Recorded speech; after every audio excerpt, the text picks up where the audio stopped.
Entrando Ok, aqui. Pedro. Vamos começando mais um Essencial DCM, seu giro de notícias noturno. Hoje é dia 7 de julho de 2019. Quero agradecer a todo mundo que já está nos assistindo aqui. Compartilhem nas redes sociais, mandem no WhatsApp, curtam o vídeo para a gente aumentar o nosso engajamento. Vamos falar um pouquinho a respeito disso. Marta Manfredo dos Santos, boa noite. Boa noite, Marta. Vamos compartilhando, vamos mandando aqui o vídeo para todo mundo acompanhar. Hoje foi um dia bastante movimentado, especialmente referindo-se ao ex-presidente Lula. Vamos falar a respeito disso, de Vaza Jato, de todos os assuntos do dia. Eu estou aqui com o diretor Kiko Nogueira e com o cientista político Alberto Carlos Almeida. Tudo bem, gente? Como é que vocês estão? Tudo bom, Pedro? Tudo bem, Alberto? Prazer estar aqui com vocês. Tudo bem, audiência do DCM? Um grande dia para nós, né? Tudo bem, Kiko? Tudo bem, Pedro? Boa noite aí, audiência do DCM aí. Tem muita coisa para falar, né? Tem muita coisa para falar, Alberto. A gente está aqui, enfim, com outras pessoas já dando boa noite para a gente. E Delbrando Alcântara, Fortaleza, Ceará, presente. Boa noite, galera do DCM. Cristiano, salve, Pedrão. Marta Manfredo, até que enfim vocês chegaram, chegamos, estamos aqui. Helena Maria Barbosa dos Santos, boa noite do Rio de Janeiro. Diotima mandou para a gente aqui. Ana Luísa Ramos, boa noite, Lula livre. Enilda de Carvalho, boa noite, mandou algumas rosas para a gente. Rosa Reiter mandou boa noite, pessoas. Elza Marinho, Juiz Asquerosa, Lari Duarte, Lula livre. Leco Serra, boa noite. Cristiano Porto Alegre presente. A Jane Freitas, boa noite, galera. Recife presente, Lula livre. Carlos Pena, boa noite, companheirada. Maria Josiane Albuquerque, boa noite, de Piracicaba. Rogério Conde, boa noite, pessoal. Marimoto, boa noite, garotos. Pedro, você soube que o Carluxo recebeu... Como é que é? O Carluxo recebeu uma mensagem que dizia que o plano era matar Lula. Bauru presente. Sandra Gurgel, Lula inocente, mais forte. Boa noite a todo mundo que está nos acompanhando. Evidente que o assunto hoje é o pedido de transferência da juíza Gabriela Hart e a reação hoje do Supremo. É a notícia principal da noite de hoje. A maioria do STF derruba a transferência de Lula. Está lá no essencial em liminar o ministro Edson Fachin, do Supremo Tribunal Federal, negou nesta quarta-feira o pedido de liberdade feito pela defesa do ex-presidente Luiz Inácio Lula da Silva, mas concedeu o pedido para que ele não seja transferido para o presídio de Tremembé, em São Paulo. Os demais ministros votaram e a votação foi de 10-1, somente com o voto do ministro Marco Aurélio Mello contra essa medida, na verdade, remetendo ao TRF4. Kiko, você quer comentar essas notícias? Como a gente falou no começo da live, foi um grande dia, né?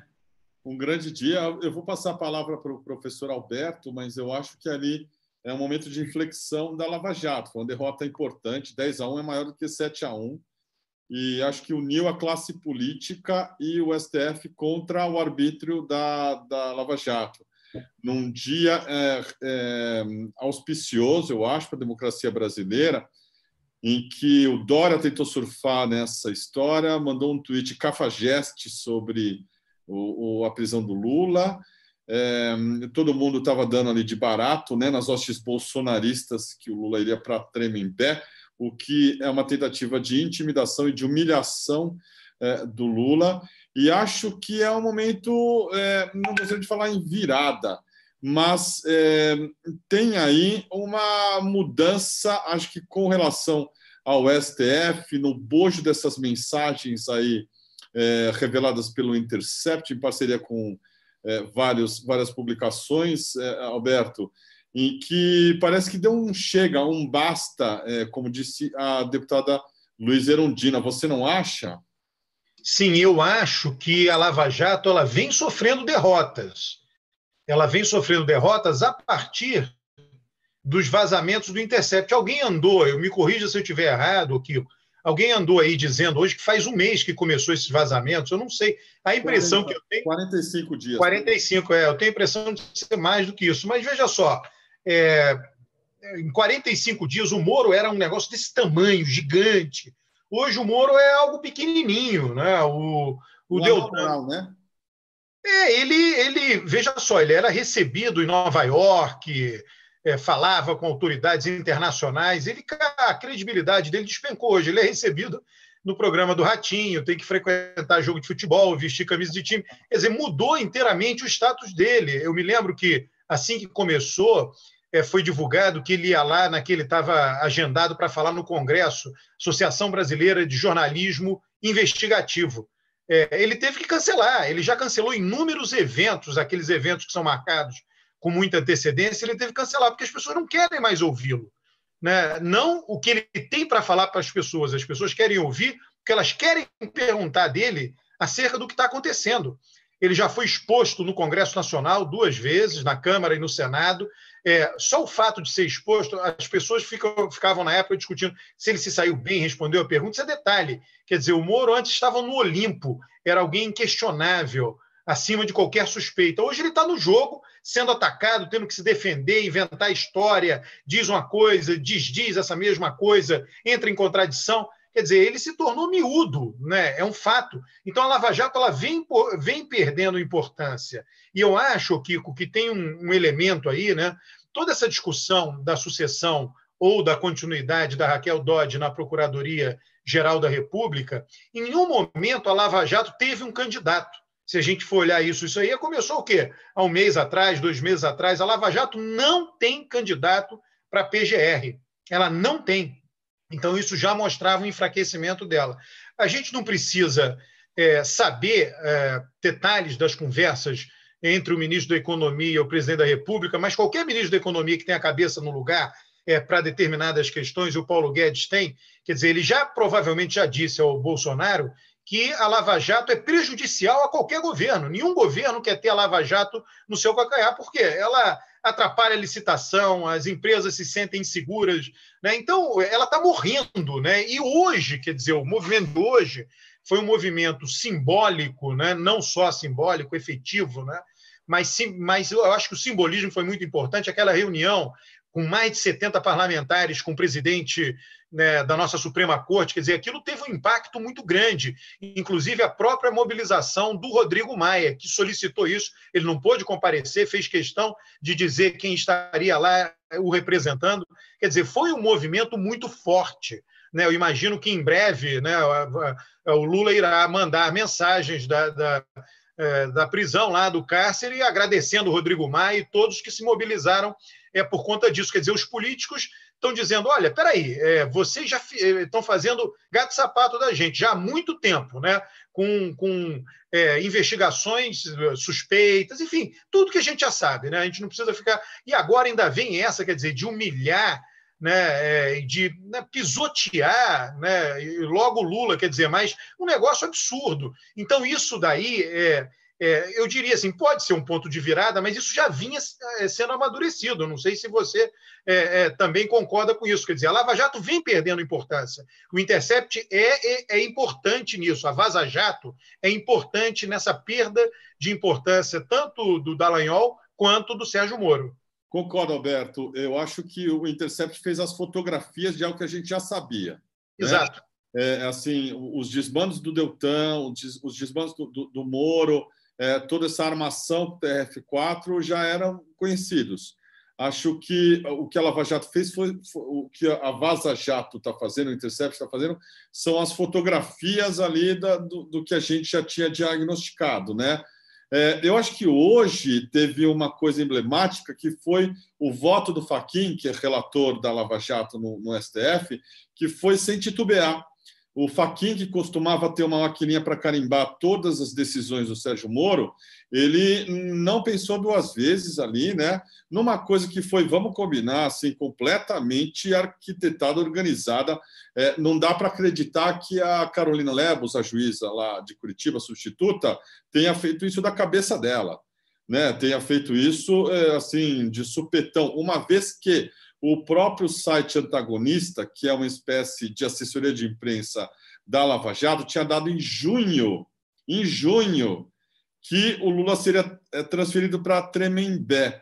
Então, assim, eu acho que é um estertor de um cadáver, eu acho que é um miasma, né, que se fala quando o cadáver está morrendo, assim, as últimas respirações. e um desespero também de causa. Os caras assim completamente vendidos, acuados nas cordas, e tentaram esse último movimento para insuflar o bolsonarismo também, né? É óbvio, não tem assim muito mistério nisso tudo. É uma tentativa de levantar esse bando de fascista numa defesa do lavajatismo, do bolsonarismo, do morismo contra o STF. Tanto é que os caras agora estão xingando aí o Gilmar, estão xingando o Toffoli, estão xingando todo mundo, STF vendido. Mas foi um tiro no pé, eu acho que gigantesco. E, francamente, eu acho que marca uma virada com relação ao julgamento do Lula. Né? Olha, o Kiko, é só uma coisa, né? Essa coisa de insuflar não teve nada, não aconteceu nada, nem Twitter, nem nada. Quer dizer, se a gente for olhar, o Bolsonaro está quietinho, não deu uma declaração evidente, o filho dele está pendurado no Supremo, né? Então ele não vai falar nada sobre isso. Olha, essa operação tem impressão digital do Sérgio Moro, não tem a menor dúvida. Né, se for fazer lá a perícia técnica da operação, né, que bandido passou por aqui, tem a impressão digital do Sérgio Moro. Porque, inclusive, não só a juíza lá, Carolina Lebos, mas o juiz Paulo Eduardo de Almeida Sorce, de São Paulo, que foi colocado no Conselho Nacional de Política Criminal e Penitenciária pelo Sérgio Moro. Quer dizer, então, o Sérgio Moro é o pivô disso, né? Tanto com o juiz Paulo Eduardo, tanto com a juíza Carolina Lebos. Onde é que já se viu, né, que a Superintendência da Polícia Federal do Paraná requisita a transferência de alguém que está preso sem consultar a família? Quer dizer, isso tudo é absurdo, né? Então, no meu entender, foi mais uma operação tabajara liderada por Sérgio Moro. A primeira tabajara foi a dos hackers, né, que se voltou contra ele. Essa também se voltou contra ele. Evidentemente que é uma operação que se voltou contra ele.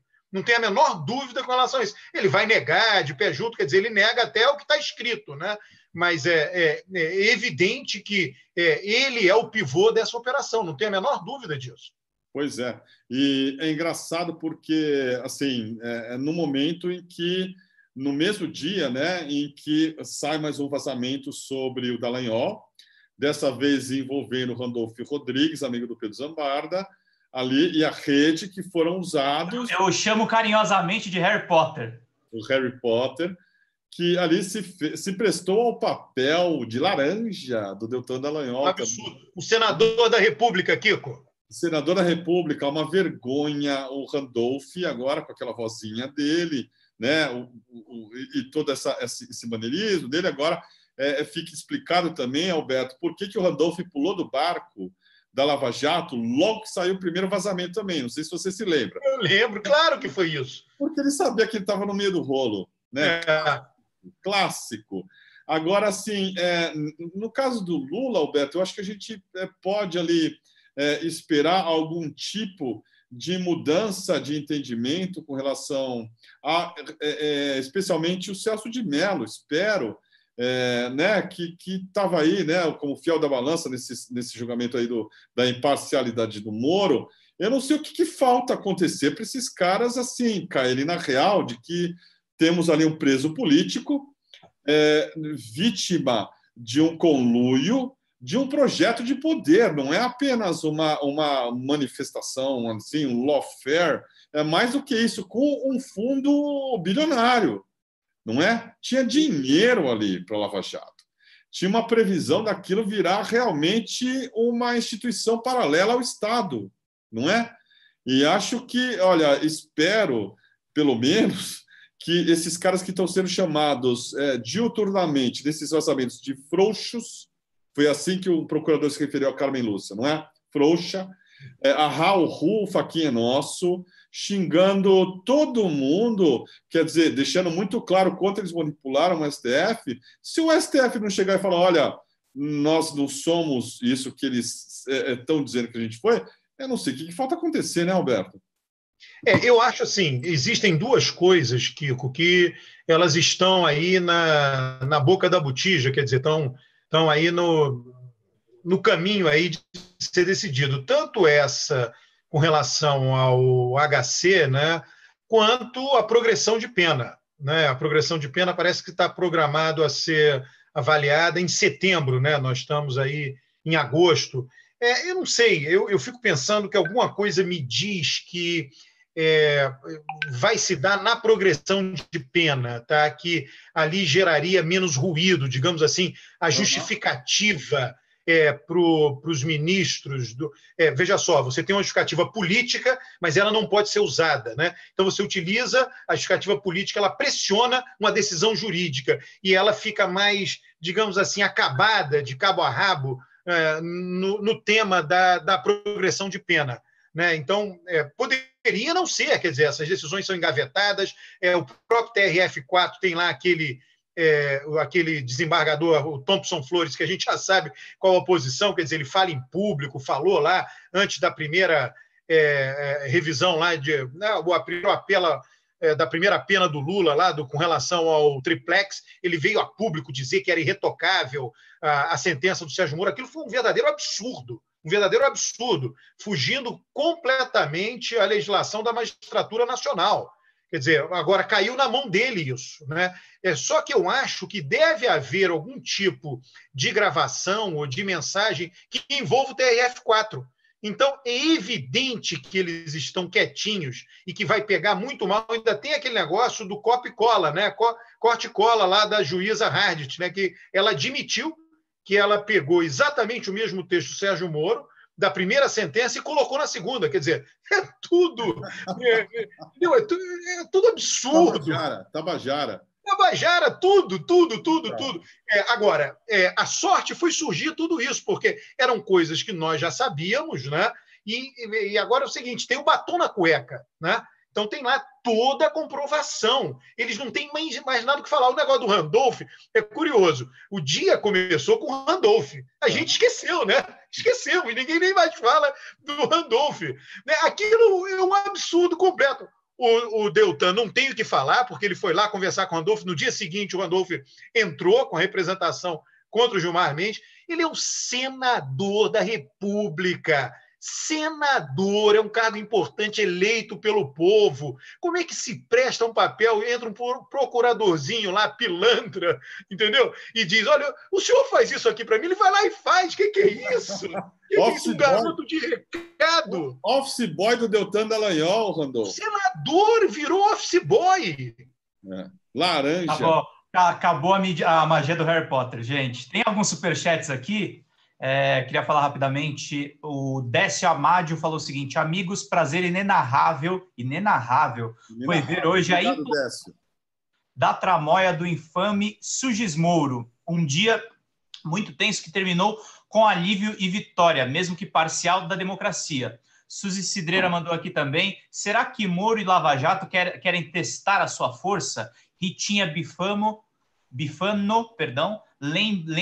lembram da visitinha do desembargador ao Moro? E a Tereza Sena também mandou uma contribuição. Muito obrigado a todo mundo que está participando aqui da live. Lembrando, Alberto, inclusive a sua presença aqui é muito importante, a gente está promovendo o curso de Ciência Política do cientista político Alberto Carlos Almeida, Quem Manda no Brasil. As inscrições vão até o dia 9 de agosto. O primeiro link dessa live é justamente para você se inscrever, e se você usar o cupom exclusivo do DCM, você consegue 5% de desconto. Você quer falar um pouquinho sobre o curso, Alberto, e como ele é importante para entender, por exemplo, o dia atabalhoado que a gente teve hoje?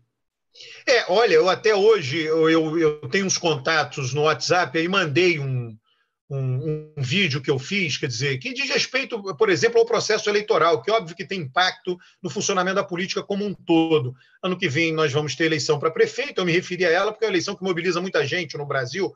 Então, um candidato a prefeito, ele obrigatoriamente tem que financiar as candidaturas dos vereadores da chapa dele. Nesse caso, do ano que a gente vai ter eleição, não vai ter mais coligação, mas no passado ele financiava a campanha de vários partidos, da coligação dele, né? E essa campanha é cara. Ela tem... Eu me envolvo com campanha eleitoral, eu faço pesquisa, trabalho com estratégia de campanha, então já vi isso, quer dizer, fui testemunho ocular. É óbvio que nos meus depoimentos, né, que vão estar até no curso, eu não vou falar o nome de nenhum político em particular, mas é óbvio que eu já vi isso.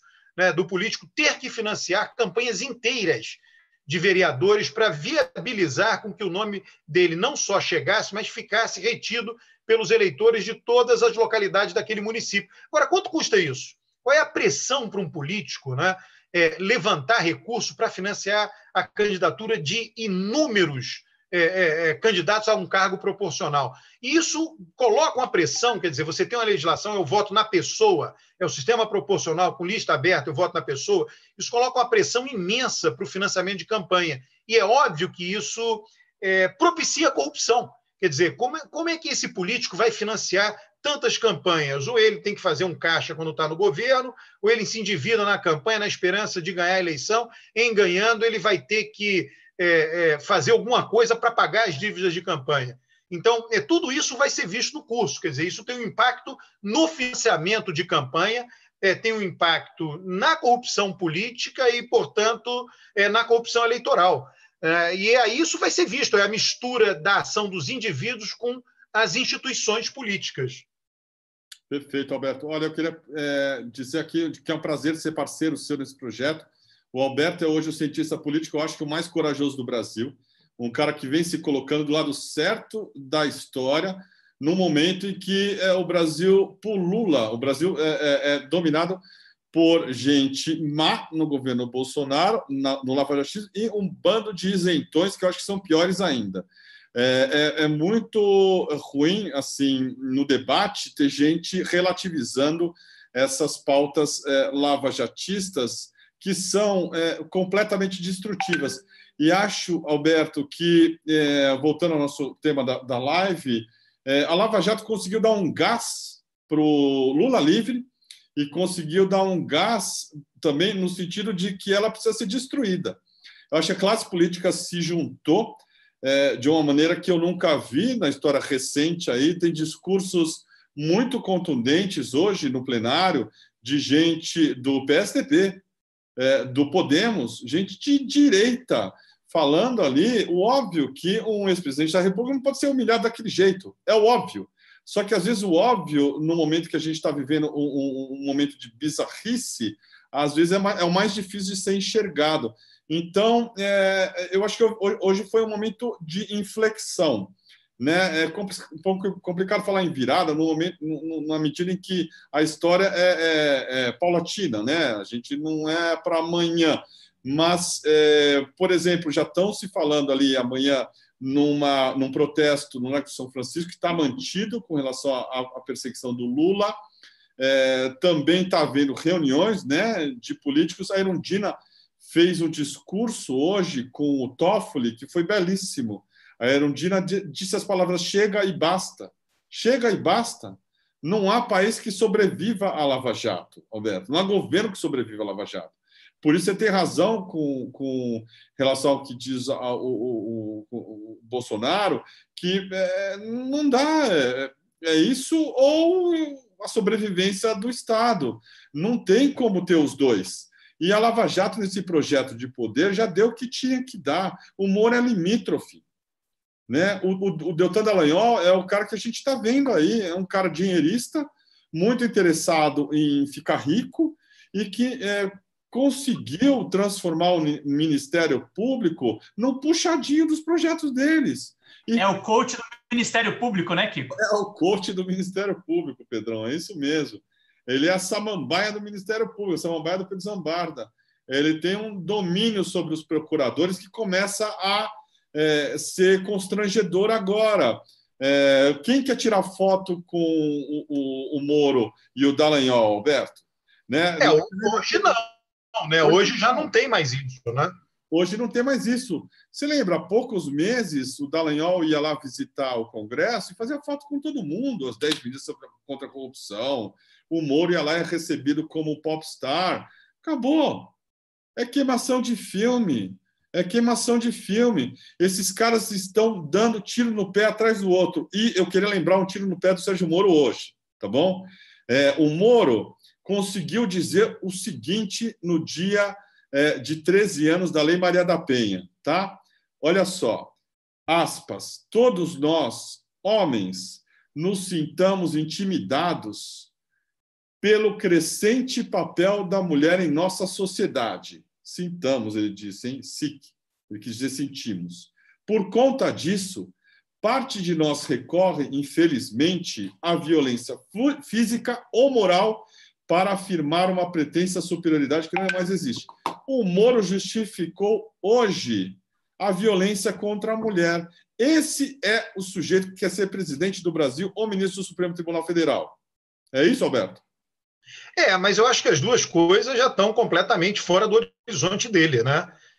Eu fico pensando assim, todo mundo que vê o Moro, né? O Bolsonaro, ele tem limitações cognitivas imensas, né? Mas ele está ali, tem políticos do lado dele, Onyx, etc.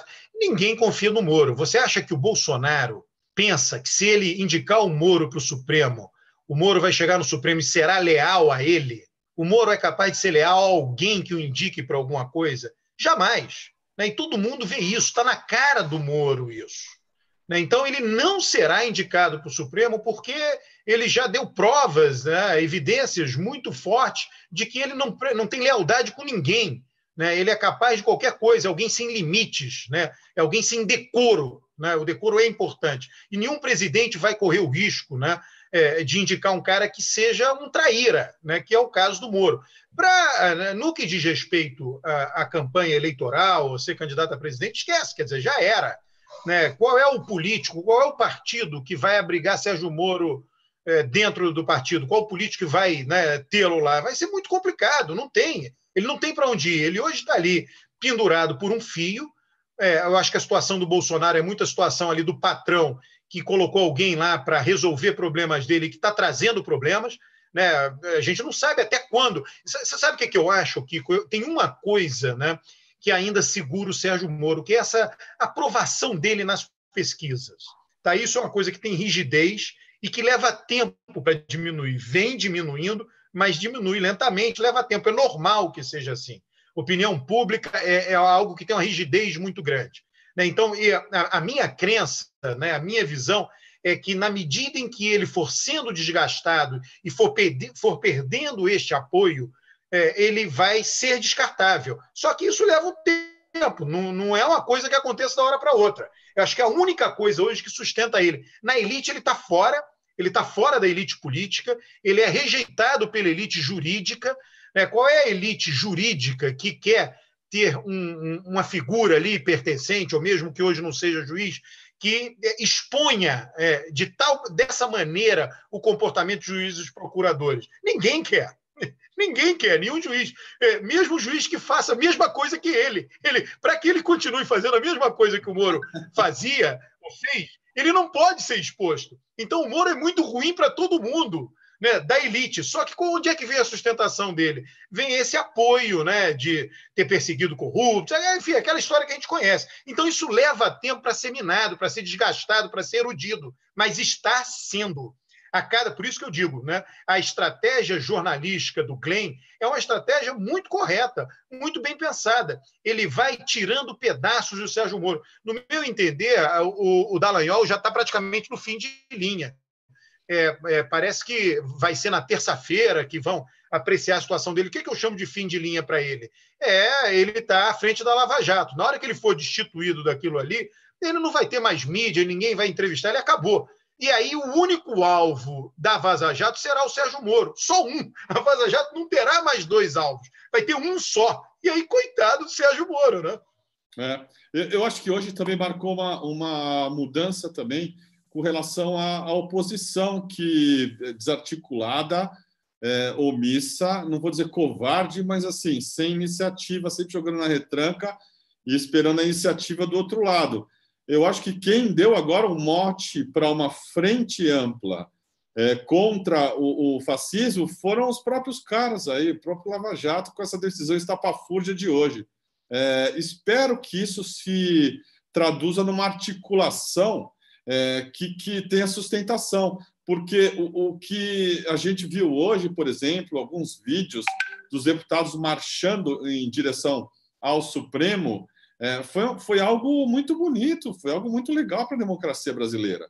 Foi algo ali que a gente não vê há muito tempo. Espero que isso se traduza em alguém conseguir articular isso. Não acho que será o Haddad, infelizmente, espero que seja, mas assim precisa ter, acho que alguém para aglutinar isso e levar adiante uma frente contra o arbítrio. E acho que é difícil a gente dissociar o Moro, Lava Jato, do bolsonarismo também. Acho que foi uma derrota dupla. Eu enxergo assim, Alberto, você. Não, sim, mas eu acho que eu concordo, quer dizer, mas veja só, de toda maneira foi dupla, mas foi muito mais da Lava Jato e do Sérgio Moro do que qualquer outra coisa, né? É claro que atinge o governo, eu disse anteriormente, quer dizer, o Moro está causando problemas para o governo. E nenhum governo quer um causador de problemas. Você tira o ministro, põe outro que não causa problema, que resolva, né? Agora, quando você fala isso, Kiko, sempre eu penso assim, política ela exige várias artes, né?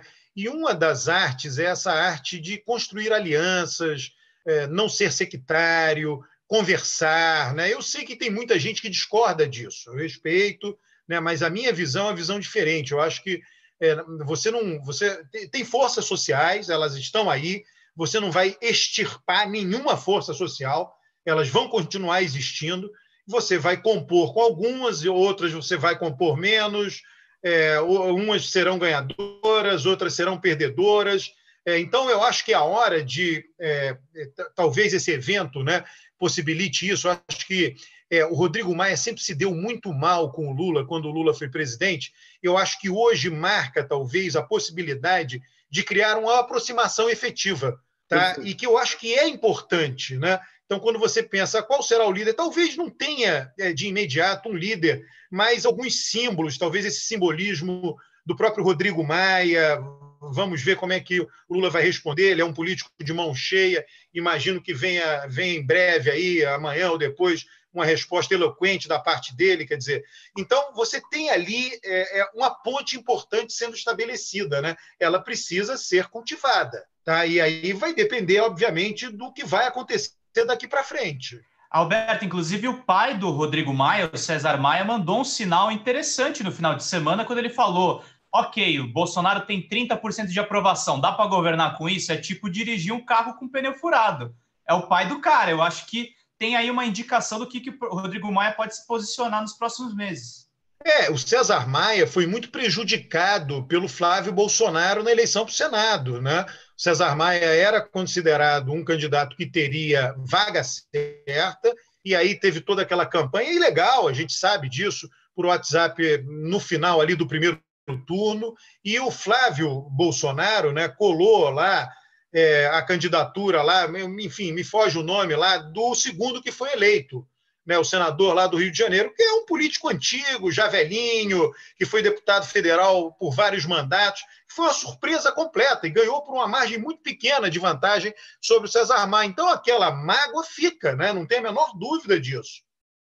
Claro que fica. Assim como fica o temor também na classe política desse projeto de poder do Moro, né, Alberto?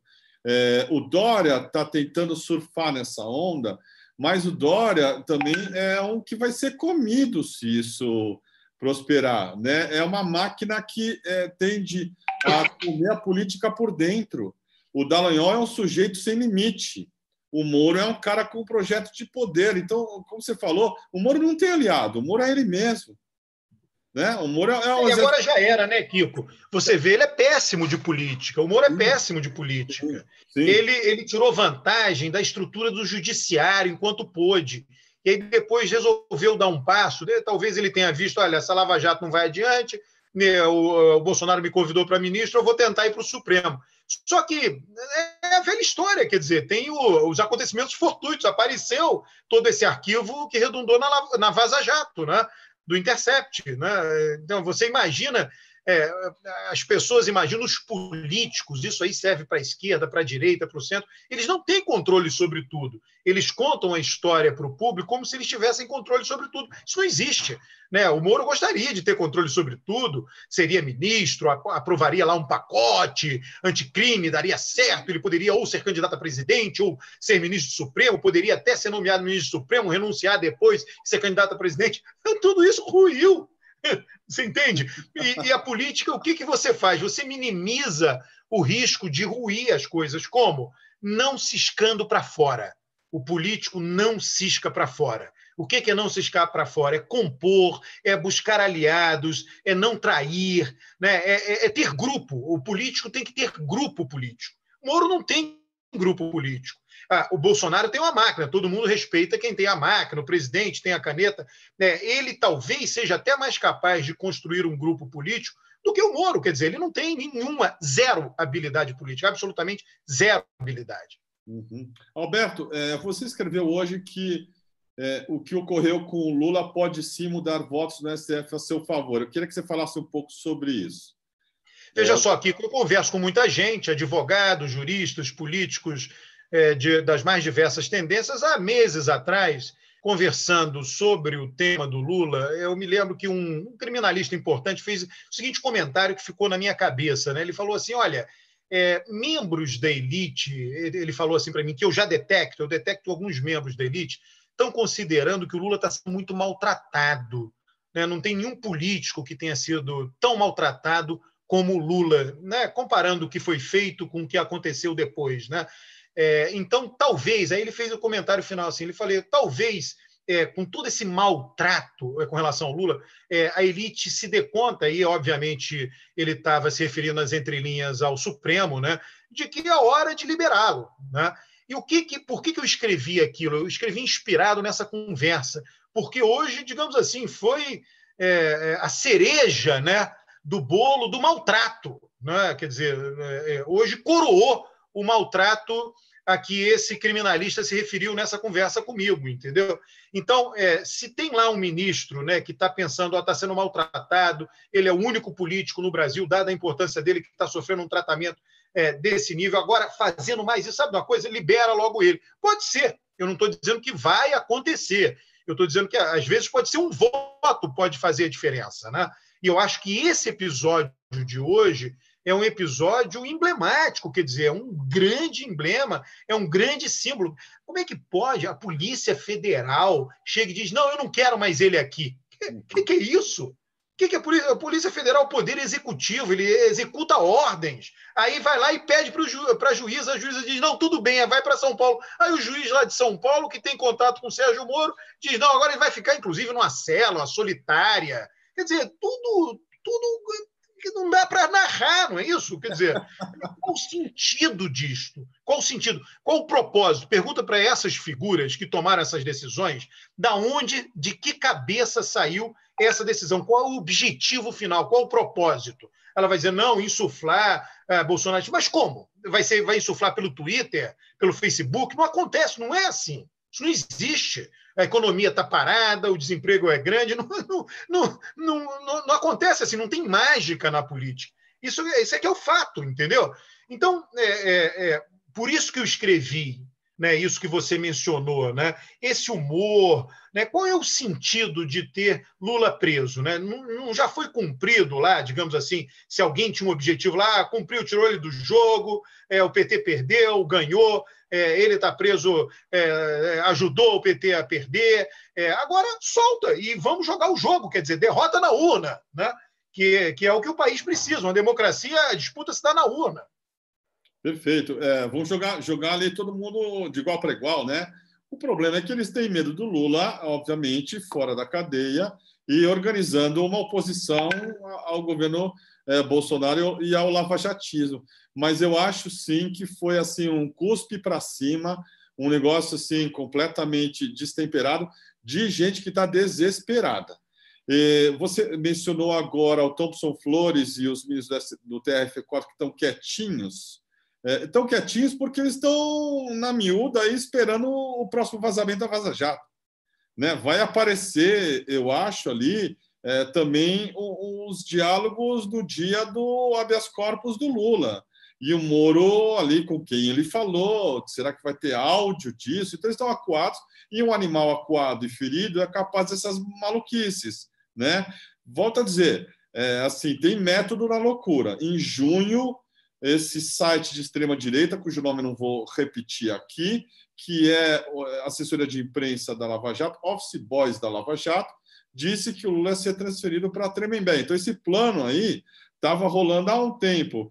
Por que resolveram fazer agora? É para tentar tapar o esgoto aí que está saindo todo mundo aí, os ratos todos ali, todos esses chats aí do Dallagnol e do Moro e do Robito e desses outros nomes estranhos ali dos procuradores que estão completamente metidos numa lama, num lodaçal, num conluio, num contubérnio, como diz o Caco de Paula, nosso amigo, é completamente desmoralizante para a justiça brasileira.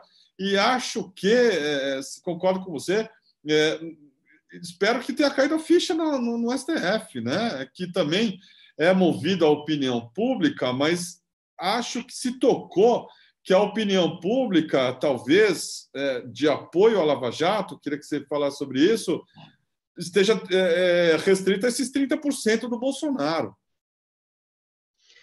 Olha, o Kiko, essas coisas tudo tem uma relação, né? A opinião pública estaria se lixando para tudo isso se a economia estivesse indo bem, mas como a economia está mal. Veja só, essa decisão, esse semestre a gente tem uma agenda legislativa com bastante coisas. Por exemplo, o Senado vai ter que apreciar a indicação do filho do Bolsonaro para a embaixada nos Estados Unidos, lá em Washington, né? E tudo indica que o Senado vai aprovar. Por quê? Tá? O Senado vai dizer, olha, isso não é um problema meu, sabe? Dane-se, isso é um problema do Bolsonaro. Isso pega muito mal, tá? Para o eleitorado, para o cidadão comum. Por que eu estou trazendo esse tema? Porque são temas, tudo está intrincado, né? A vida do sujeito não melhora, o desemprego é longo, atinge muita gente, 13 milhões de pessoas, você tem aquela coisa do desalento que atinge muito mais gente. Aí, de repente, essa pessoa é noticiada, olha, o presidente da República colocou o filho na embaixada dos Estados Unidos. Essa informação chega a todo mundo. Aí o cara diz, isso é muito forte, tá? Isso é muito claro, isso é aquela coisa do batom na cueca, né? A minha vida piora, eu não consigo emprego, o presidente está dando emprego para o filho dele lá nos Estados Unidos, o que é isso? Tá? Então, tudo isso vai minando a credibilidade. Aí, se a Lava Jato ou se discursos de combate à corrupção estão colados no governo, aquilo é respingado. Tá? Como é que ele combate a corrupção se põe o parente lá? E se a minha vida não melhora? Então, na verdade, tudo é um bolo só. Né? Um bolo só, todo interligado. Né? É claro que todo mundo quer a redução da corrupção. A questão é o seguinte, como isso interfere na melhoria da vida das pessoas. Se a pessoa não vê a vida dela melhorando e vê o presidente indicando o filho para um cargo importante, ela até esquece, combate à corrupção, ela diz, olha, isso aí não mudou nada. Na verdade é isso, o símbolo é que não mudou nada. Aí está empregando parente, e quem emprega parente acaba na corrupção. Então, é isso que acontece. Teve o negócio do Paraguai, que ali é uma história que vai aparecer mais coisa, parece um negócio muito grave, no âmbito muito próximo do Palácio, ou dentro do Palácio do Planalto, que eu saiba, isso nunca aconteceu no Brasil. Lembra lá os escândalos da IBM, do Carlos Menem, né? Isso nunca aconteceu. Tá? Como é que você faz uma venda de energia elétrica para uma empresa que não é Eletrobras? Enfim, é uma coisa que, é claro que outros acontecimentos ofuscaram esse, né? Mas isso pode complicar também a vida do governo, do ponto de vista da imagem, né, do combate à corrupção. Perfeito. Hoje, assim, eu tive um flashback com relação a essa decisão, essa tentativa de transferir o Lula para Tremembé, da coercitiva do Lula, só que foi no sentido oposto. Aquele dia foi muito triste, muito chocante, muito revoltante para a democracia brasileira, para qualquer um que tenha apreço à República. Hoje foi no sentido oposto. Acho que assim a história está mostrando que esses caras tentam as mesmas armas em circunstâncias diferentes e, como dizia o Vandré, a volta do cipó de aroeira no lombo de quem mandou dar. Tomaram uma invertida de 10-1, que é pior do que o 7-1 da Alemanha, e que eu acho que foi inesquecível, Alberto. O Dallagnol, no seu jus esperneante, no seu desespero de causa, ele fica ali no Twitter, né? Eu volto a dizer, eu não sei a que horas que esse sujeito trabalha. Eu trabalho de full time em um site, eu não fico no Twitter como Dallagnol. né, que é o procurador da República, pago por nós, e ele fica lá se defendendo. Ele deu uma cacetada hoje, se autoacusando, no caso ali de ter mandado o Ministério Público contra o Gilmar, e citou, Alberto, o Osório Medina, um artigo do Osório Medina, que o Temer afastou da AGU quando soube que ele deu uma carteirada em oficiais da aeronáutica para ir a Curitiba em um avião da FAB.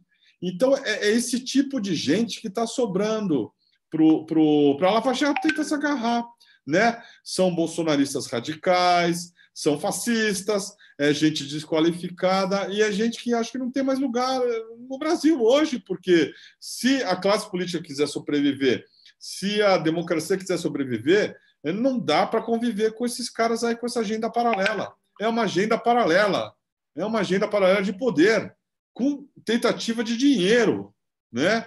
Então, assim, o Gilmar está certíssimo. O Gilmar é quem a gente sabe quem é, mas, assim, é um legalista, é um cara que viu... Ele gosta de dizer que anteviu esse negócio da Lava Jato, não sei o quê, mas ele está avisando há muito tempo. E, olha, eu acho que a decisão de hoje deu chega para lá nesse pessoal, porque não dá para continuar assim, né, Alberto? Não, eu acho hoje foi esse cabo de guerra entre o sistema jurídico, o sistema judiciário, porque toda essa decisão com relação ao Lula que tentaram hoje é uma decisão no âmbito da justiça. Tá? No âmbito do quê? São juízes concursados, né? Um lá em Curitiba, outro lá em São Paulo, então é no âmbito da justiça. Tá? Então é o judiciário funcionando, é claro, ali com a impressão digital do Sérgio Moro. E, por outro lado, o sistema político. Eu sempre digo, o STF ele não faz parte do sistema jurídico. O STF ele faz parte do sistema político. Quem tá no STF é uma classe política. Por quê? Porque é indicado por um presidente da República, porque é aprovado por um Senado Federal e porque lida com questões constitucionais. Então, não é simplesmente o sistema jurídico ali. Né? O STF é parte da elite política brasileira. Tá? STF, quem está no Palácio Planalto, Ministério, deputados e senadores, eles são parte da elite política brasileira. Tá? Então, o sistema político hoje mandou um recado, né, claro, evidente, né, o 10-1, quer dizer, o Marco Aurélio nem conta, porque o Marco Aurélio é doido mesmo. O Marco Aurélio, eu acho que o critério dele de votação, muitas vezes, é o seguinte: se 10 votarem de um lado, eu vou votar contra, não importa em quê. Tá? Não tem lógica na votação do Marco Aurélio quando 10 estão de um lado, porque ele vai estar do outro. Se a gente for rememorar aí, a gente vai achar várias votações que ele ficou sozinho. Então, ali não adianta interpretar. Eu não tenho que fazer uma média. Nada, não interpreta nada ali. Né? Tem um funcionário da assessoria técnica da Câmara dos Deputados, o Osmar Lanes, que ele passou um período fora nos Estados Unidos estudando, ele mostrou para mim, ele apresentou isso na Câmara, ele foi coautor de um trabalho científico, analisou 2.000 e não sei quantas ADINs, né, enviada para o Supremo num período longo, né? Eles fizeram uma análise estatística super sofisticada e aí viram padrões de votação. Então, tinha os garantistas e aqueles que interpretavam. E tinha um terceiro padrão de votação, que era o Marco Aurélio, sozinho. Ele não vota nem com um nem com o outro. Ele é um cara completamente isolado dos padrões de votações. Isso está documentado em paper científico com 2.000 e tantas votações. Então, quando eu vi aquilo ali, esquece, né? Ignora aquilo. Então, foi como se fosse 11-0, né? Com a Câmara inteira. Qual foi o político, Kiko? Qual foi o político que declarou alguma coisa contra o Lula? Nenhum, com exceção do João Dória. Nenhum senador, nenhum deputado. Bolsonaro, quietinho, não abriu a boca. Quer dizer, então, foi o sistema político inteiro dizendo para o sistema jurídico: olha, chega. Agora, se isso vai continuar ou não, de alguma maneira, quebrou-se o gelo. Né? A política que estava na defensiva por muito tempo, hoje diz: olha, eu não estou mais tão defensiva como vocês imaginam. É claro que isso precisou de amadurecer, precisou dos vazamentos do The Intercept. Então, é um somatório de coisas. Né? E é claro que precisou de uma decisão maluca como foi essa hoje. Agora, se nós perguntarmos, né, isso está em aberto, né, mas se nós perguntarmos amanhã, né? Amanhã, quinta-feira, tem políticos em Brasília, semana que vem eles voltam lá.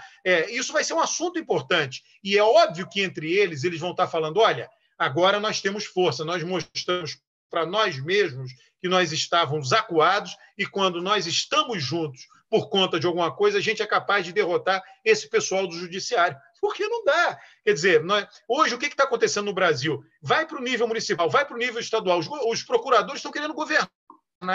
Um prefeito vai lá e toma a decisão de um aumento de passagem de ônibus. Ele foi eleito para isso. Ele tem lá suas razões para aumentar uma passagem de ônibus ou não. Aí vem o procurador e diz: não é legal, não pode aumentar. Mas o procurador não foi eleito. Muro de escola, olha, são N casos. Que tem uma escola pública municipal, aí chega lá a procuradoria, tem que aumentar o muro por causa da segurança. Mas a decisão não foi essa, das autoridades eleitas. Então, o judiciário hoje no Brasil está tentando substituir políticos eleitos. Não é possível. Então, isso não é uma democracia. O judiciário e MP, quer dizer, é uma soma, né? E é óbvio que em algum momento a política vai reagir. E ela vai começando a dar sinais aqui e acolá, vai amadurecendo, e talvez hoje tenha sido um sinal midiático muito forte. Eu acho que aquela cena, aquela foto dos deputados e senadores ali em volta do Toffoli foi muito marcante. Eu acho que, digamos assim, você mencionou algo importante, que foi a ida deles a pé em direção ao STF. Eu acho que também uma outra cena que eu acho que foi importante do ponto de vista simbólico foi aquela sala ali, o Toffoli ali no meio e os políticos em volta dele. Ali estava a nossa elite política dizendo: basta, espera aí, vocês ultrapassaram o limite do razoável. Aliás, já haviam feito isso antes, mas agora a gente pode reagir. Supremo, faça alguma coisa. O Supremo foi muito rápido, não titubeou, foi pautado rapidamente, foi decidido rapidamente. Foi. O próprio Toffoli, nessa reunião que você está mencionando, foi muito bem. Ele disse que não se lembra de ter visto tantos políticos de tantos partidos diferentes, não com essas palavras, tá bom? Não estou citando literalmente, mas recorrendo ao STF num momento como aquele. Ele já deu a dica de que aquilo foi bem acolhido, que aquilo tinha sido um sinal importante de uma reação contra o arbítrio. Então, ali estavam dadas as dicas de que esse jogo está virando no STF. Eu acho, Alberto, também que fica muito claro, cada vez mais já era, né, o quanto a prisão do Lula é uma aberração, não tem sentido. É um negócio que está completamente desnudado. Ele estava por um capricho dessas pessoas que a gente sabe quem são. Mas, assim, vai caber ao STF determinar, como você falou, se vai ser prisão domiciliar, de alguma maneira, mas... Se é a progressão de pena, né? A gente não sabe se a decisão vai ser na progressão de pena, né? Já deveria ter sido votado, ficou para setembro, mas, assim, eu não sei o que pode ocorrer nesse período que possa virar esse jogo, Alberto. Francamente, sei lá, descobrir que o Lula matou alguém, enterrou o Saddam Hussein... Aí seria o segundo processo. Isso aí não acho que vá mudar o jogo. Que vai ter, e eu acho que também é o que explica o desespero da Lava Jato, mais vazamento do Intercept. Então, eles são completamente acuados, estão na lona, e aí vai ter, sei lá, algumas pirotecnias aí, e muita gente fugindo. Você mencionou agora do silêncio desses caras aí que viraram celebridade, se Thompson Flores, se Janota lá, e outros caras também, Gebrando. Olha, graças a Deus, espero que a gente não ouça mais falar o nome desses caras, porque não era para a gente falar, não era para a gente conhecer. Se tornaram celebridades, né? Personagens da República, né? Pois é, e acho também, Alberto, se me permite, que a mídia também, que não é estúpida, é uma questão de sobrevivência também, vai ter que começar sei lá, já tem aí o UOL, né? Foi na parceria de hoje. Foi hoje anunciado, né? Não me surpreenderia se a Globo entrar no momento. A Globo deu, por exemplo, o Dallagnol para o país muito espaço.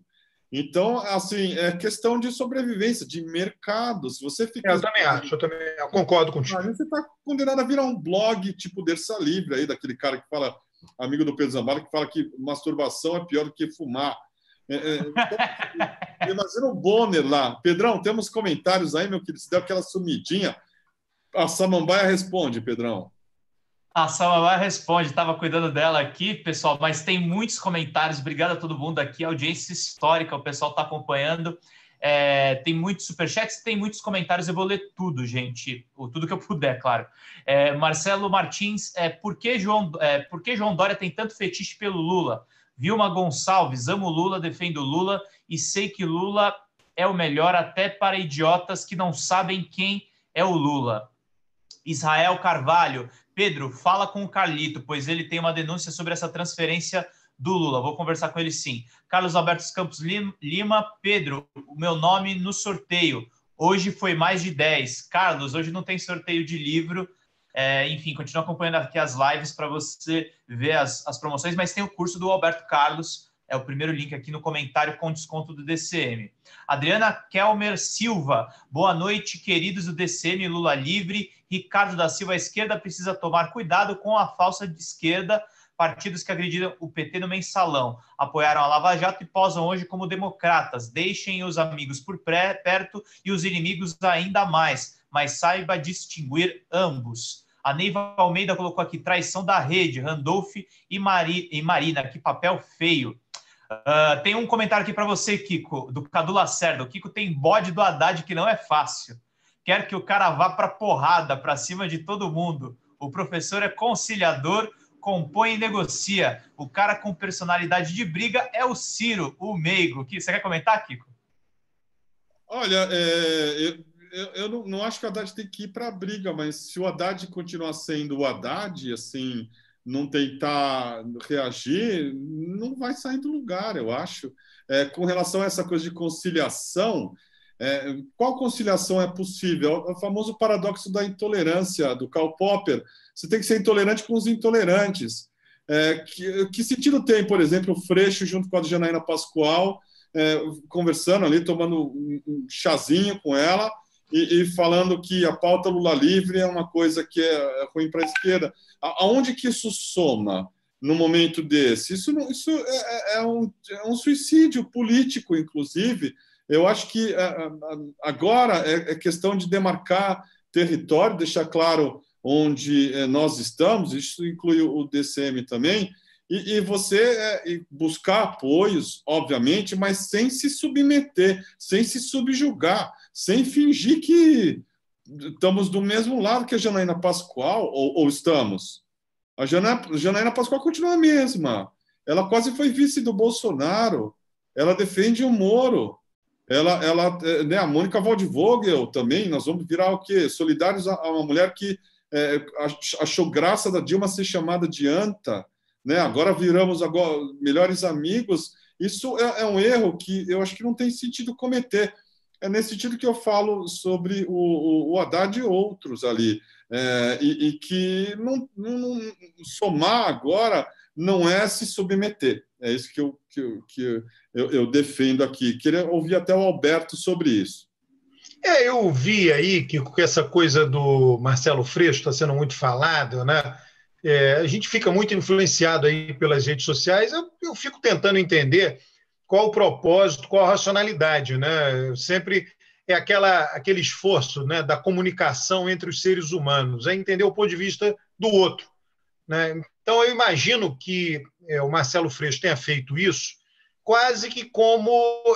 Olha, eu acho que ele vem fazendo uma inflexão. Ele é um candidato a prefeito do Rio de Janeiro competitivo, né? Existe aquela coisa tradicional, em vários estados isso já aconteceu, no Rio aconteceu para governo do estado em 98, o Marcelo Alencar foi eleito em 94, na onda do Plano Real, fez um governo que ficou mal avaliado em 98, na eleição, ele disputou a reeleição e perdeu para o Garotinho. Quem era o Garotinho? O Garotinho era o candidato que tinha sido derrotado pelo Marcelo Alencar em 94. Tá? Então, o que eu estou querendo dizer com isso? Né? Tem uma lógica muito comum em eleições, né, que é, olha, você elegeu alguém, esse alguém foi ruim, chama agora o que ficou em segundo lugar e coloca ele lá. Né? Então, o Freixo está vendo isso, tem essa possibilidade. Ele disputou o segundo turno com o Crivella, ficou em segundo, o Crivella está indo mal, é até elogio, né? O Crivella é um prefeito absolutamente sofrível. É óbvio que o nome do Freixo se colocaria ou se coloca naturalmente como um dos favoritos, se não o principal favorito. Agora, o que ele precisa, né, para consolidar uma posição dessa? Ele precisa caminhar para o centro, porque o eleitor de esquerda ele já tem. Né, provavelmente ele será a principal estrela da esquerda. Parece que o Alessandro Molon será candidato, eventualmente o PT pode ter um candidato, mas dado o tamanho eleitoral do Marcelo Freixo no Rio de Janeiro, ele será o principal candidato. Então ele tem que conquistar votos ao centro. Uma ida, um encontro com a Janaína Pascoal serve já como uma peça de campanha, como uma foto importante para a campanha. Né? É assim que eu vejo. Né? Provavelmente ele já está pensando na campanha eleitoral do ano que vem. E ele imagina que não pode deixar as coisas para a última hora, que a inflexão ao centro na última hora não será persuasiva. Ele que tem que fazer essa inflexão com maior antecedência. É assim que eu vejo, quer dizer, eu não conversei nada com ele, eu estou simplesmente imaginando o incentivo eleitoral ao qual ele está submetido. Né? Encontrar com alguém do PSL, não do Rio de Janeiro, de São Paulo, mas ele tem isso já tem a foto. Olha lá, tive com alguém do PSL, sou capaz de negociar e de conversar com alguém do PSL. Do ponto de vista eleitoral para o Rio de Janeiro, eu creio que para ele isso é importante. Pode ser. Está aí a defesa do veja só, é compatível com o que você falou, entendeu? São perspectivas diferentes. O que você falou não exclui o que eu falei. Assim, eu aposto com você que não ganhou um voto nessa, tá? Assim, pelo contrário, perdeu. Veja só, não é ganhar voto, ele não vai ganhar voto com um episódio, né? A comunicação política ela é cumulativa. Então, ele vai ganhar voto com a soma de episódios. Eu tenho visto que, nos últimos tempos, as declarações do Freixo, as inserções públicas do Freixo, têm sido bem mais moderadas do que no passado.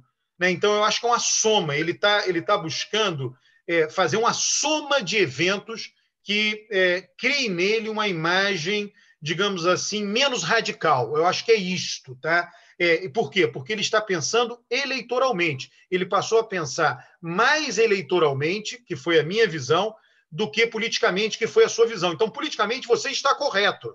Né? E eleitoralmente, o mundo é assim, é cheio de dimensões diferentes. As duas pessoas olhando por dimensões diferentes estão igualmente corretas. O Alberto está falando, em suma, que o Freixo não é o melhor amigo da Janaína Pascoal. Aquilo tudo foi uma encenação, gente. Então, fiquem atentos. Tem mais superchats aqui? Deixa eu pegar aqui rapidamente. O Sérgio Silva, podre a manchete do Estadão sobre a decisão do STF. Cláudio Alves, acho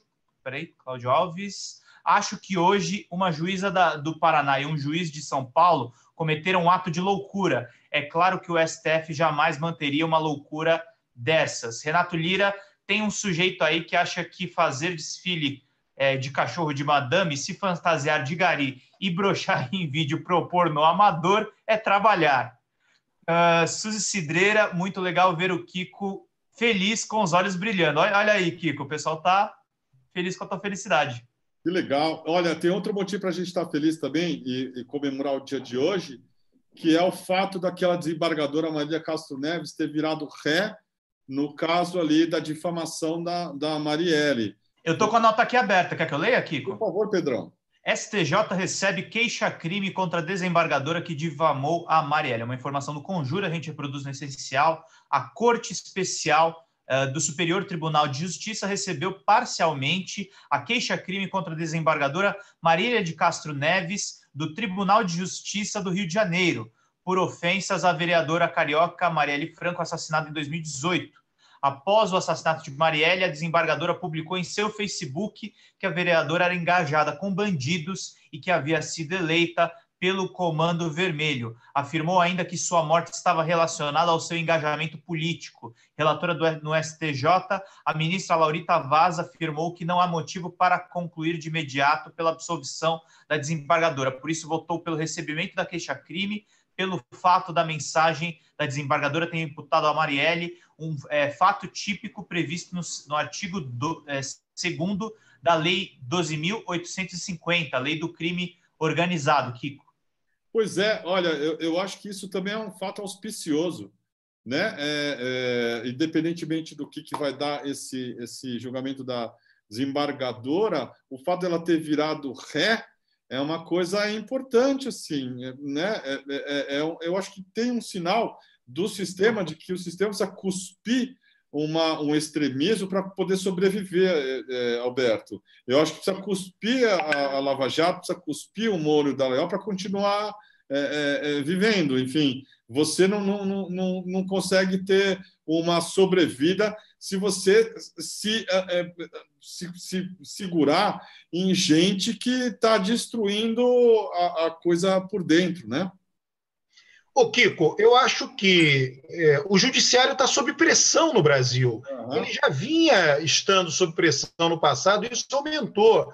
O judiciário brasileiro é caro, é lento, é ineficiente, toma decisões imprevisíveis, tem um ethos e um comportamento seletivo, ele às vezes se comporta de maneira acusatorial, basicamente, quando o juiz, de fato, fica separado das partes, e com frequência se comporta de maneira inquisitorial, quando o juiz combina decisões com os procuradores. Isso não aconteceu só no caso do Lula, isso acontece com muita frequência no Brasil. O caso do Lula foi o caso de maior visibilidade. Então, o judiciário está sob pressão. No Rio de Janeiro aconteceu, eu não me recordo os nomes, mas essa notícia saiu hoje também, que o corregedor lá do Tribunal de Justiça, ele entrou, do TJ do Rio, mandou 30 juízes devolverem os valores que eles receberam para fazer mestrado fora do país. Por quê? Porque eles não concluíram o mestrado. E esse desembargador, esse corregedor lá, o corregedor do TJ, vai ser processado, está sendo processado por esses juízes porque está fazendo isso com eles.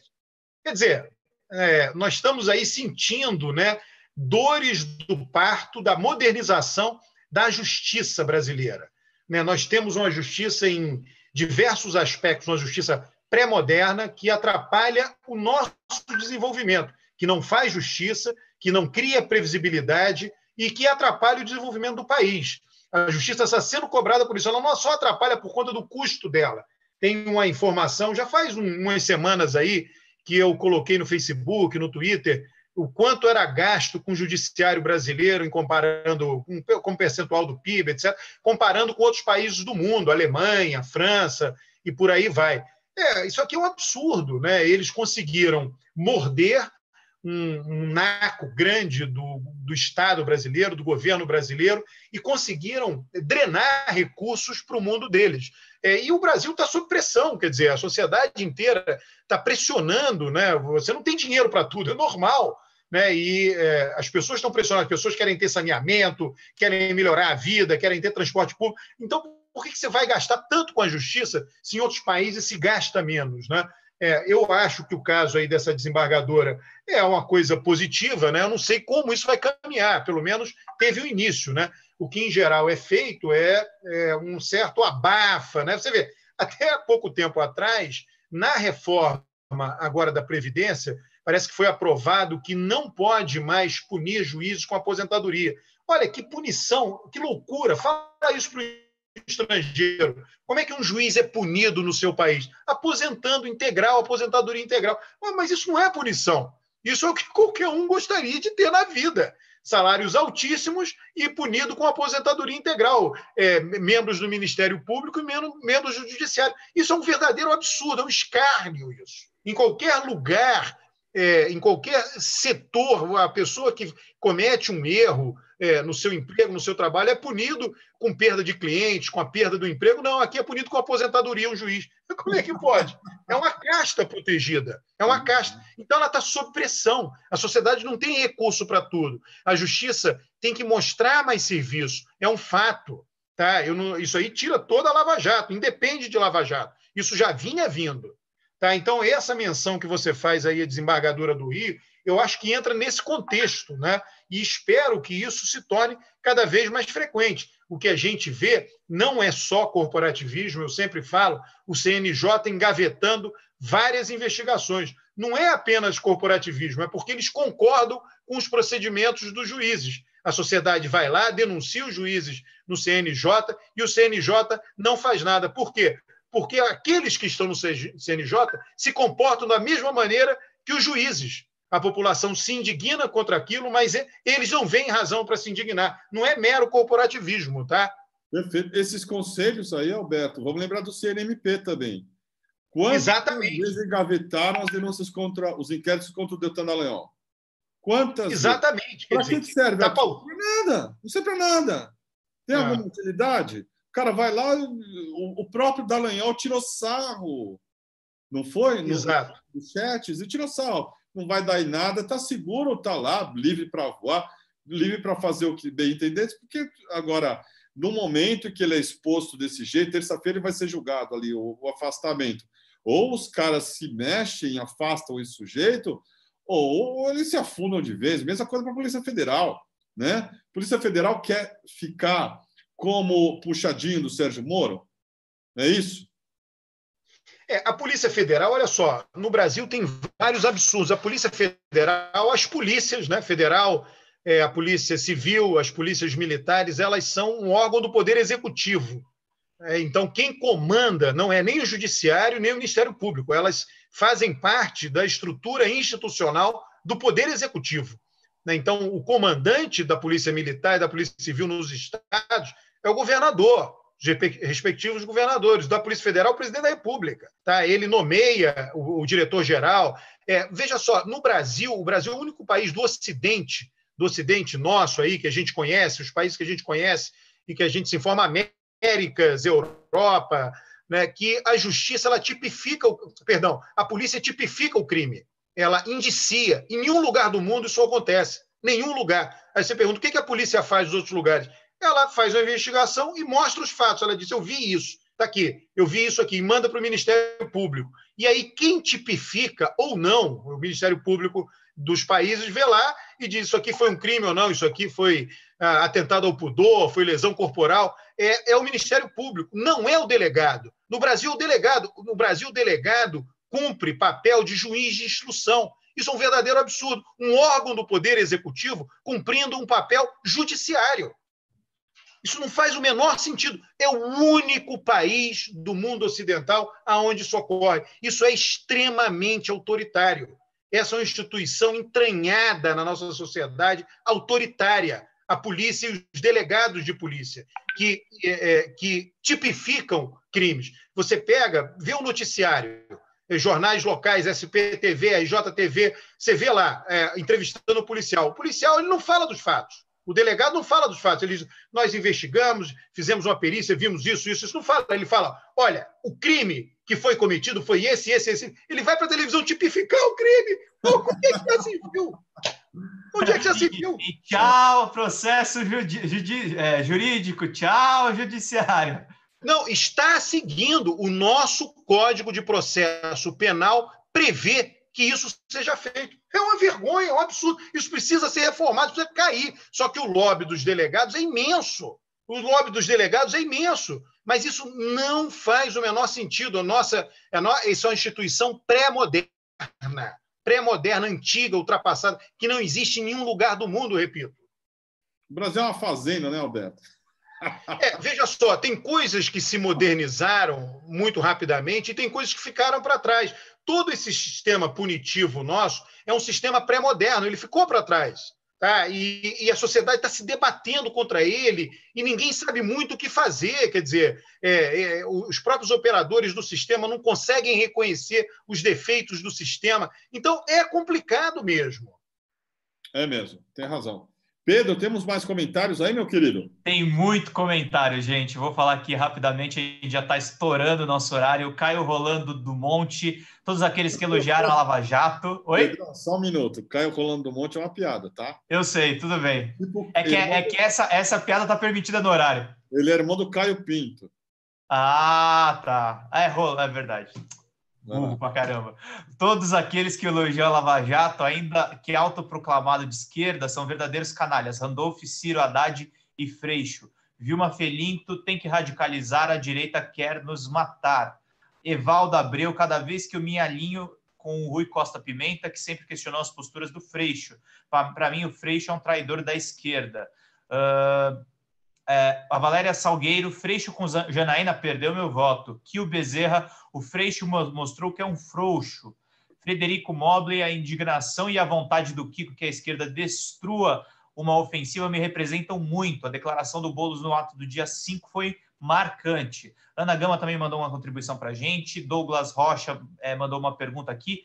Por que o Brasil sempre destrói quem busca o progresso? E o Cadu Lacerda colocou aqui, nossa justiça é composta por pessoas que saíram da classe média, que forma a elite do atraso, se consideram especiais, diferentes do povão senzala. Duro que eles se identificarem com Lula, duro eles se identificarem com Lula, PT e pobreza. Flamarion Feijão mandou aqui, será que o pau está quebrando no cafofo do Moro? A Conja não deve estar feliz, né, Kiko? A Conja deve estar uma arara, deve estar pistola com o Sérgio, né?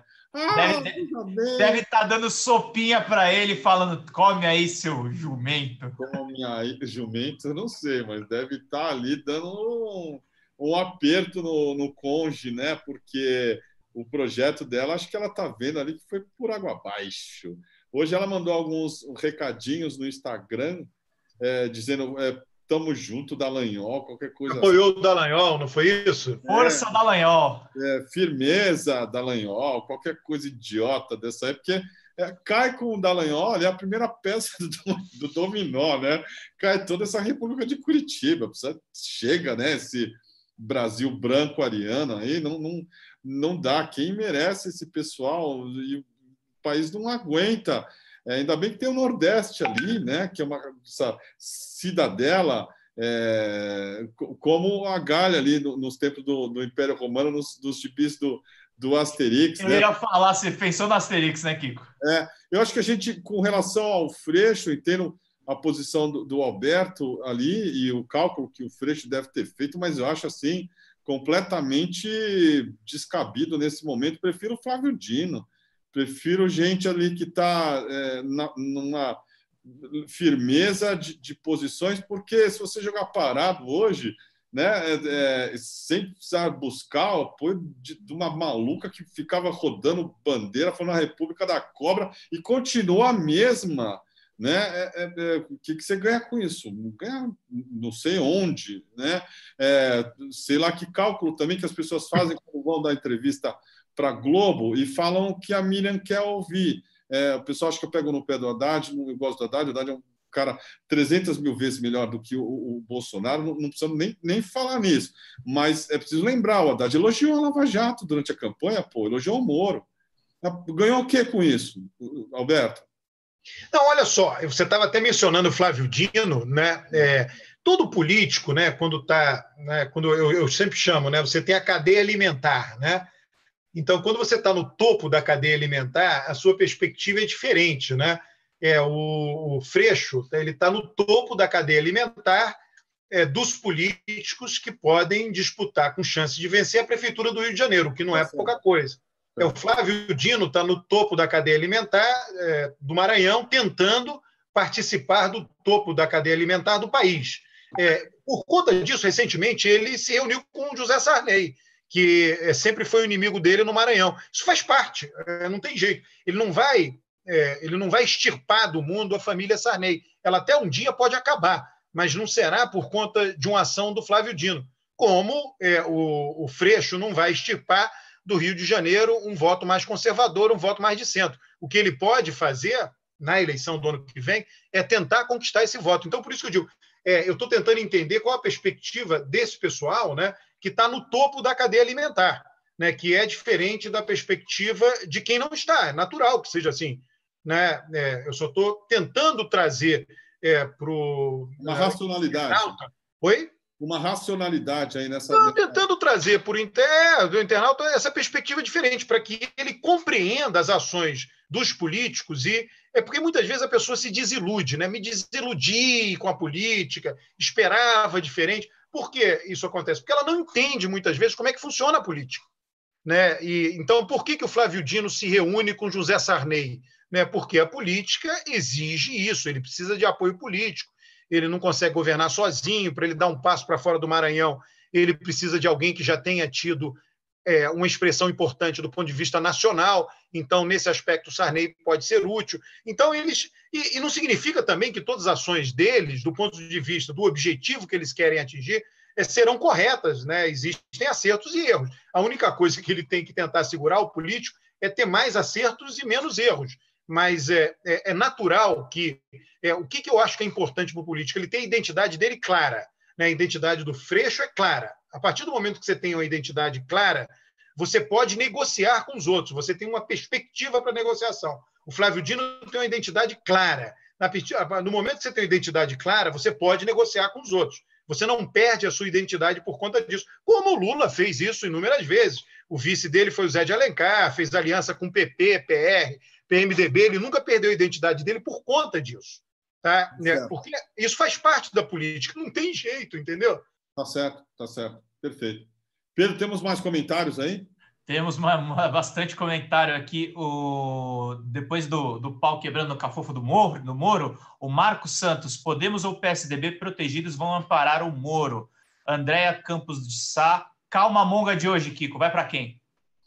Calma monga, vai para o Moro por conta dessa declaração estapafúrdia aí com relação às mulheres, que ele justificou as agressões por conta de homens que se sentem intimidados. Eu voto com o relator porque eu não sou o Marco Aurélio Mello. E o Alberto? Troféu Calmamonga, Alberto, uma tradição da casa. Vai para quem? Mas o troféu é o seguinte, a tradição da casa, só para eu entender, isso daí calma, sei lá, qual o objetivo vocês... Calmamonga não é um troféu nem positivo nem negativo, mas é para aquela declaração que chamou a atenção no dia.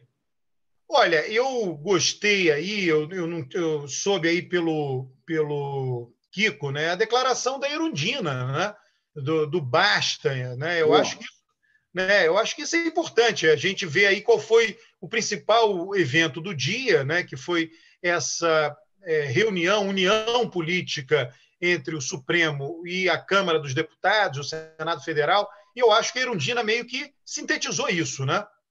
Também acho. Chega, basta dela foi muito, muito bonito de ver ali. Na frente do Toffoli, foi um grande momento ali. Aliás, a Erundina só nos brinda com grandes momentos ultimamente, né? Eu conversei recentemente com o Maringoni, eu estava falando com ele que ele acha que a Erundina está na melhor fase dela. E olha que ela foi prefeita de São Paulo.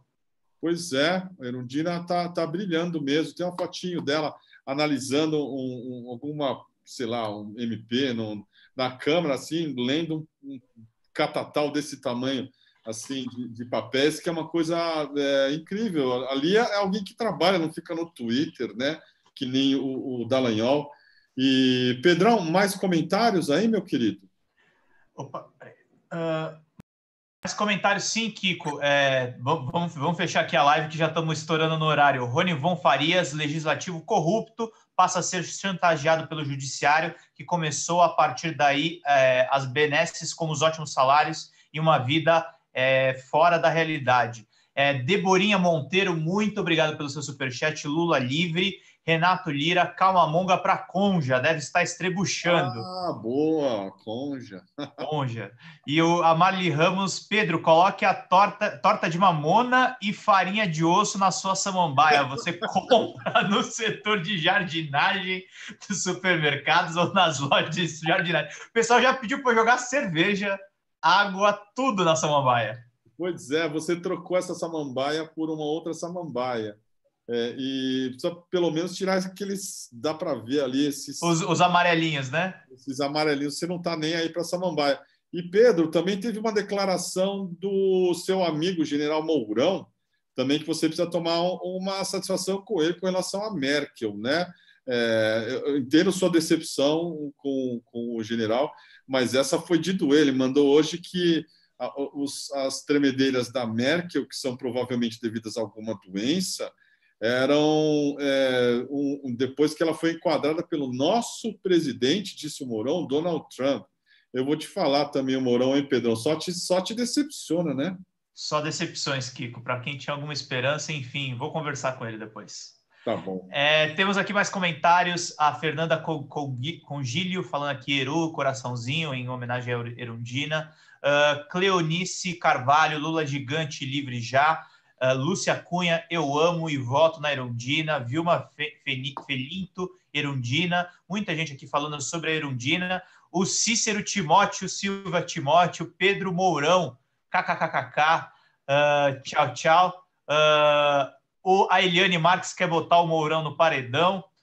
Marilena Queiroz, casca de ovo é bom também para Samambaia. O pessoal aqui fazendo várias recomendações. Kiko, a gente está muito estourado no tempo. Eu queria só terminar lembrando a nossa audiência que o primeiro link aqui é para um curso de ciência política, Quem Manda no Brasil, ministrado pelo Alberto Carlos Almeida, nosso convidado aqui, que fez explicações muito importantes sobre o dia de hoje. Alberto, tem mais alguma coisa que você quer falar sobre o curso, rapidamente? Não, olha, é importante, tá, Pedro, que as vagas são limitadas, né, e as inscrições também. A inscrição, só temos mais para realizar a inscrição dia de amanhã, quinta-feira, e sexta-feira. Sexta-feira, meia-noite, é um sistema, né, tudo online, então sexta-feira, meia-noite em ponto, as inscrições serão encerradas. Uhum. E a gente tem o cupom de 5% de desconto se você digitar a sigla DCM no primeiro link dessa live. A oportunidade para vocês participarem aqui desse curso ministrado pelo Alberto. Gente, quero agradecer a presença de todo mundo. Veio muita gente nos assistir aqui. Lembrar vocês, estamos com bastante curtidas no YouTube. A gente quer chegar em 4.000 curtidas. Continuem curtindo o vídeo, manda no WhatsApp, assina o canal, ativa o sininho. Vida longa e próspera, Kiko. Valeu, Pedrão. Rumo aos 100 mil, né? Estamos quase lá, depois de termos o nosso outro canal ali censurado, né? E queria agradecer ao Alberto, mais uma vez, pela participação brilhante, como de hábito aqui, na leitura desse Brasil eternamente em convulsão, né, Alberto? Kiko, olha só, nem sempre a gente concorda, mas isso faz parte da democracia, né? Enfim. Olha, um debate civilizadíssimo e você é um cara que debate sempre num alto nível. Eu acho que nossos leitores estão muito bem servidos, modéstia à parte ali, e é uma audiência muito receptiva à sua inteligência, Alberto. Gente, só mais um superchat aqui do Cadu Lacerda. Gilmar dá cautelar que impede investigação sobre o Glenn Greenwald. Obrigado, Kiko. Obrigado, Alberto. Obrigado, audiência. Obrigado. Boa noite. Tchau, tchau. Boa noite.